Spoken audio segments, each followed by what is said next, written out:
Welcome to Reading Around Macro. My name is Emil Kalinowski. Today's reading is of an essay by Jeffrey P. Snider at Real Clear Markets, which was posted on the 18th of June and is called "The Dots Are on the Move, but So Are the Dots." Spoilers. Because if you remember, about 10 days ago, the Federal Reserve announced that they moved their tic-tac-toe dots to the left and to the right and down, and it means that they believe that interest rates will be higher sooner than they had previously expected. So they're hawkish, and that means something. It's not clear what, but something. And the business press is in palpitations. They look like the Beatles fans of the early 1960s at the front of the stage. Meanwhile, Jeff is saying, hey, why don't we take a look at this overnight reverse repurchase agreement data, because it's signaling something troubling. So many dots, so little time. Actually, only a few dots, and quite a ton of unearned noise. If we're talking about dots again, then that could only mean doing the same thing and expecting different outcomes. Those blotches are simply what policymakers themselves believe that the future will look like, probabilities and whatnot. Thinking ahead, moving them around here or there is supposed to convey changes to or from hawkishness. Yet when we only go back a few years to re-witness the futility of the exercise, dots went one way, reality quite the other. And that reality is the Federal Reserve pretending to be a central bank. True monetary consistency goes in other places, a fact established yet again by one other, actually two, unnoticed change undertaken at this week's policy meeting. What specifically happened this week with the rate hike forecasts was by any reasonable standard underwhelming. Didn't matter. 3 additional FOMC participants now think the committee might be voting for rate hikes in 2022. Added to the 4 who thought the same in March, this means there are now 7 leaning this way, and 11 who still aren't. Looking ahead to the following year, 2023, there had been probably the same 11 foreseeing no rate hikes then either. But now, in June, the number has dwindled to just 5. This is, we're told, a high degree of hawkishness. Initially, the bond market seemed to agree. Treasury note and bond yields rose sharply on Wednesday due to the dot issue. And then longer-term instruments round-tripped yesterday, leaving the curve only a bit higher in the middle and near unchanged at the long end. This isn't about the rash of recent CPI and PPI figures. On the contrary, even the latest dot plot confirms the Fed's more rational stance on them. Transitory. If those truly represent something meaningful in terms of monetary inflation and economic overheating rather than the obvious symptoms of the supply shocks they are, then a whole lot more dots would have shifted into 2021 instead of a small few into 2022. The hawkishness is characterized by the minor change in rate hike forecasts relates to the official, modeled view of evolving perceptions about downside risks. Believing the economy plagued mostly by this COVID plague, the FOMC has taken account from the very real, very good progress on the pandemic and assigned it a much lower probability of interrupting the economic rebound, vaccines, reopening, etc. These are the new dots. Officials are discounting reinfection and are right to do so. But are those the only potential downside risks?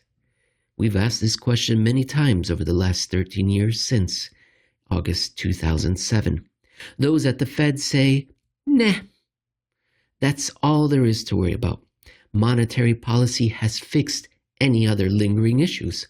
All good to go. Still, there is no accountability for all those past times when it turned out not good to go. Inflation and recovery predicted, by dots or other communication devices previous to the plots, no dice when the time came. And in each and every case, there remains the same deficiency at its root: collateral scarcity, leaving open the door to something worse developing right when the recovery should: collateral shortage, therefore acute global dollar shortage. Ironically, this week, Jay Powell and his group have done us a favor by inadvertently exposing this same issue. While the media attention focused on those worthless dots and extrapolated them badly onto recent CPIs and whatnot, the mystery, so to speak, with the reverse repo program window only deepened, at least from the perspective of the same mainstream unable to discern what goes on outside of bank reserves. The commonplace explanation for RRP, overnight reverse repurchase agreements, Treasury securities sold by the Federal Reserve in temporary open market operations. The commonplace explanation for RRP is that it is a last resort for money market participants to place excess reserves, too many reserves, therefore the need to soak them up. From a monetary policy perspective, this gives the central bank a tool to place a floor underneath money markets, even in a time of abundant reserves. Who would rather lend in any private money markets at some overnight return less than RRP, when with the RRP, you'd be undertaking the same secured financing arrangement, except with the central bank now as the cash borrower posting collateral to you? In theory, rates would never go below, because why would they? RRP usage has exploded since the middle of March, which, as I've noted recently many times, just so happened to have been the exact time when U.S. Treasury yields on notes and bonds shifted out of reflation. Already something of a direct contradiction. If the conventional theory on RRP holds, then why would an even greater abundance of excess reserves, essentially too much money, coincide directly and consistently with anti-reflation across bond markets? More money, more inflation. More RRP, however, less inflation, less real growth priced into bonds. While there is truth to the common explanation for RRP, that's not the only one. Yes, there are some, money market funds in particular, who are having trouble lending excess cash anywhere else. The Fed's RRP provides these with a floor-like minimum opportunity that they've increasingly gravitated towards. As a monetary policy tool, the FOMC could change the rate paid on the RRP to raise or even lower this theoretical rate floor. If, for example, money rates across the board fall and begin to threaten dropping below any set target or boundary, still using the federal funds market, policymakers might vote to increase the RRP rate in order to move the floor upward, influencing other money market rates in the process. This is just what the FOMC did last week. First, the committee voted to increase IOER, interest on excess reserves, don't get me started, by 5 basis points to 15 basis points total. Next, officials then voted to raise the RRP from 0 to 5 basis points for transactions beginning yesterday, June 17th. With an actual 5 basis points in return, RRP use exploded by about 50% from the day before, $755.8 billion taken out by 68 different financial counterparties. And the latest reading as of June 28th is $803 billion, which is just off the high of $813 billion. But even this leaves out half or some good part of their reasoning and motivations. Money market funds or other cash pools love the safety and security of repo markets. Unsecured short-term lending, by contrast, largely disappeared around August 9th, 2007, and it has remained this way ever afterward. So, it's either find someone in the private marketplace with collateral seeking cash, or go to the Fed where the cash sure isn't needed, but has an overwhelming abundance of otherwise unused collateral just sitting there. What if money market funds begin having trouble finding enough potential borrowers with the right collateral? Then any migration toward RRP wouldn't strictly be too much money, but instead some degree of systemic not enough collateral. It is here where the increase in the Fed's RRP rate has done us all a huge favor. Theoretically, it isn't just the cash lenders would prefer to lend to the RRP at its return than private repo. This should hold for all short-term interbank opportunities. For instance, why would anyone buy a 4-week Treasury bill yielding, say, 3 basis points in equivalent yield when they could go to the RRP window and get 5? Hypothetically, this wouldn't happen, shouldn't happen.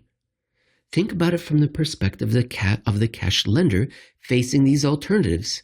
On the one hand, you buy a T-bill, which is essentially like lending collateralized by the best of the best collateral. On the other hand, you go to the RRP, which is essentially like lending collateralized by the best of the best collateral. 3 versus 5 should be no contest. Yet yesterday, on the raised RRP's first day, 4-week, 8-week, and 3-month T-bill yields all traded below the RRP. We've actually seen this before, and by raising the RRP, the FOMC has made this easier to see.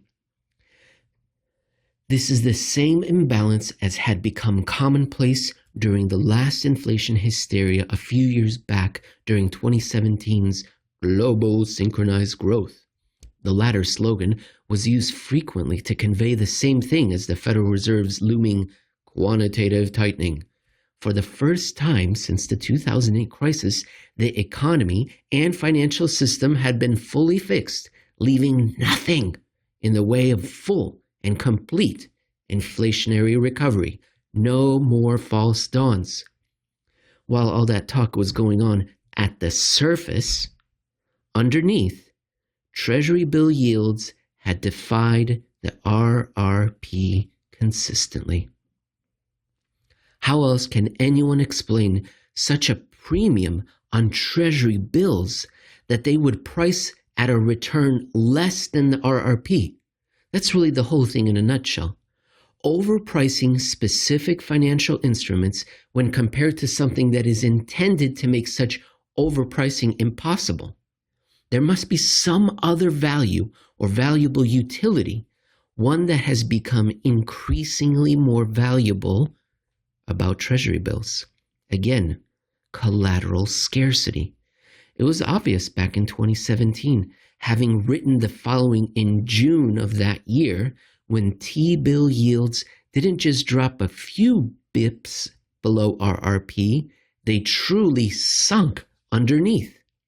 To put it bluntly, the Federal Reserve is starting to get the idea that maybe it's not the center of the money market universe, and may only be one factor among many others, none of which policymakers seem to understand, but some may be getting closer to. It's one thing to write about it in terms of basis swaps of one kind or another, even the general collateral repo rate that for almost the whole last 10 years has been out of whack. But to find it in the 4-week Treasury bill, now 3-month too, and to such a huge degree, is a direct and negative commentary on the RRP and thereby the idea of rate hikes. What is actually taking place in bill markets are these other dollar dimensions, the distinct liquidity preferences that remain no matter which way the Fed goes, proving the greater independence of money from policy. In the specific case of T-bills, we can easily surmise collateral. Not merely a problem for secured money markets or money markets beyond those, a trivial quirk unimportant to the wider condition and picture? Rather, this was another key indication that the system remained vulnerable to even small-ish shocks, which, over time, accumulated more than enough probability that an inflationary recovery would have been almost impossible. Before ever getting off the ground, the monetary system would experience another wave of insufficiencies thwarting the whole thing. False dawn was always the base case with these. This was, by the way, the position of the rest of the Treasury market too. The yield curve flattened out even as nominal rates rose, forced up by the Fed's confidence leading to rate hikes at the short end, which was the market agreeing how inflation had no chance. With collateral scarcity perfectly apparent during the best times in 2017, something would surely happen deep in the bowels of the system collateral-wise before it truly ever got off the ground. And that explains 2018, especially after May 29th. And here we are all over again. The Fed is moving its dots hawkishly, believing downside risks have diminished. And while true of the pandemic, not true of collateral. Increasing the RRP but leaving various T-bill tenors below, Powell has further exposed the naked truth of this same weakness that dates all the way back to Lehman or Bear and just before. It's never been dealt with, and the all too high probabilities of collateral scarcity. This is simply beyond the Federal Reserve's monetary policy scope because the Federal Reserve is not actually a central bank. Moneyless monetary policy instead requires, very much like in 2017-18 or 2013-14, pretending nothing bad can happen because QE or something, abundant reserves. Recall, too, how everything changed in markets after May 29th, 2018, in exactly the same way as what had followed after October 15th, 2014. Mainstream expectations for inflation and recovery, and the dots in the former moving more and more in that direction, only each time the world coming up very short of those goals. Global monetary tightness, falling yields, decelerating growth in CPIs, etc. Those weren't just the likeliest outcomes, they were made inevitable. With the same symptoms already visible, now even more visible in the wake of the RRP increase, why would this time end up differently? Thus, the anti-reflation of the Treasury market, spoiler, not just Treasuries, global bond yields have been declining for nearly 4 months, regardless of inflation estimates in whatever consumer or producer price index. The more the participants go to the RRP, the more anti-reflation, because it's about the money no one knows they should know. Because of this, here we are, all over again. The dots are on the move, but so is a lot of other things that have time and again spoiled it for the dots. Well, I hope you enjoyed that reading. I really enjoyed it. I've done 3 in a row now, and I thought this one was the best one. We'll see what you guys think. At the beginning of the reading, I was struck by the lack of systemic rules-based monetary policy. It's like these dots are supposed to convey some sort of quantitative reasoning. You know, I was listening to Mr. George Gammon's podcast recently with Tony Greer, and they were talking about how the most successful traders, like Tony, like blackjack players, have a system. They have rules. I myself, for example, have the same thing. Jeff and I record the show every Friday morning, and sometimes you guys can notice this. It's done on the Friday morning because that's when I return from my night of playing Baccarat. And I have a system. Be dressed impeccably, groom myself very well, and have a smoking hot dame standing by my left shoulder. That's my system. When we look at markets, who are the most successful traders? People that take emotion out of it. I'm thinking of Keith McCullough and Hedgeye. I'm thinking of Daniel Want and Prerequisite Capital. Systems, rules. And then we get to the Federal Reserve. No, they don't have any rules. They don't have any systems. Why? Because they're so well educated and they shouldn't be constrained by rules that would imply that they may be emotionally or politically overwrought, influenced, misguided. And yet that's what we've seen in all of these recent advances in behavioral finance, is that humans are poorly suited, poorly designed for these markets. They sell low and buy high. But not our Federal Reserve, I suppose, right? No, they don't need that because they went to Princeton and Oxford, which is fine, good, but no, they don't have the humility. They don't have the humility. What we need to do is put some people that used to be in markets into the Federal Reserve and central banks, where part and parcel with not only market experience would come humility of knowing that you're going to get your rear sector handed to you. All right, that's enough from me. I got to get ready. I got to work on my preparation for Thursday's Baccarat game. I'm a little bit in the hole. I got to make up some money.